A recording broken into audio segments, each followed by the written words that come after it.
Estamos iniciando nossa disciplina de sistemas distribuídos. Então, a gente vai falar uma introdução rápida sobre sistemas distribuídos, né?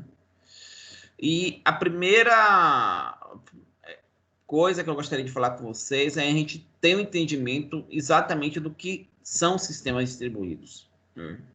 Então, a gente vai visitar algumas definições de alguns autores sobre sistemas distribuídos e discutir rapidamente sobre elas, né? É o ponto da aula de hoje, né? Então, a primeira definição aí seria a que vocês encontram no livro do Andrew Tannenbaum e Van Steen, que diz que sistema distribuído é um conjunto de computadores independentes que se apresenta a seus usuários como um sistema único e coerente. Então, quando a gente fala sistema distribuído, a gente fala do que a gente chama de visão sistêmica. O que é que vai ser exatamente isso? Quando eu vejo algo como sistema, eu vejo como um todo. Eu não preciso preciso perceber que um sistema, na verdade, é feito por vários componentes, né? Então, se eu estiver, por exemplo, utilizando o sistema bancário, o sistema do seu banco é um sistema distribuído. Você tem ele através do seu celular, através de um caixa eletrônico, através de um website. Mas qualquer operação que você faz em qualquer um desses componentes, você vai ver em outros. Se você tirar dinheiro no seu caixa eletrônico, e se for no celular, você vai ver que houve a mudança no seu saldo, certo? Por que isso? Porque todos esses componentes se comunicam entre si, né? Na verdade, a gente tem aí, no caso do sistema bancário, um conjunto de servidores que mantém as informações e você interage com esses servidores através de celular, de aplicação web, de caixa eletrônico, de uma série de possibilidades, certo? Mas, do ponto de vista de comportamento, a gente tem um comportamento único e coerente. A gente tem o que a gente chama de transparência, porque eu não vejo os detalhes de implementação, certo? Então, eu tenho isso.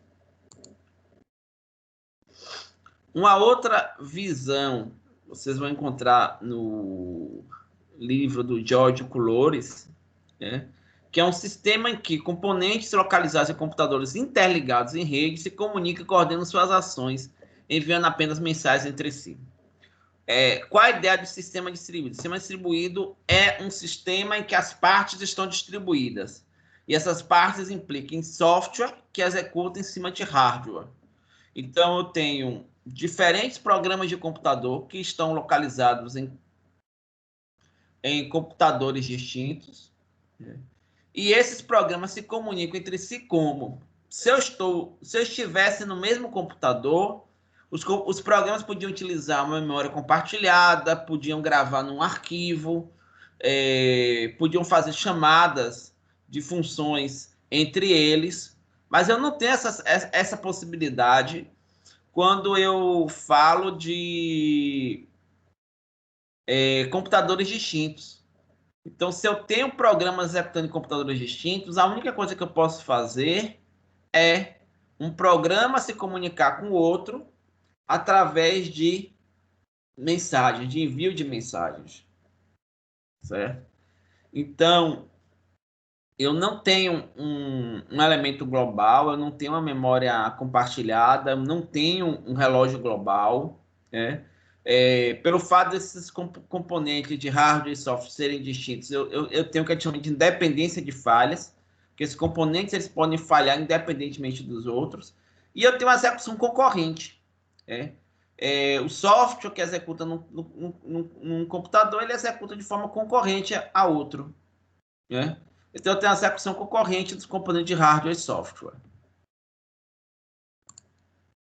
Uma outra definição que vocês não vão encontrar no livro, mas essa é uma definição também bastante clássica, é uma definição que um autor chamado Leslie Lamport, e vocês gravem esse nome que vocês vão ouvir bastante ele na disciplina de sistemas distribuídos, ele colocou que um sistema distribuído é aquele que a falha de um computador que você nem sabia que existia torna o seu computador indisponível.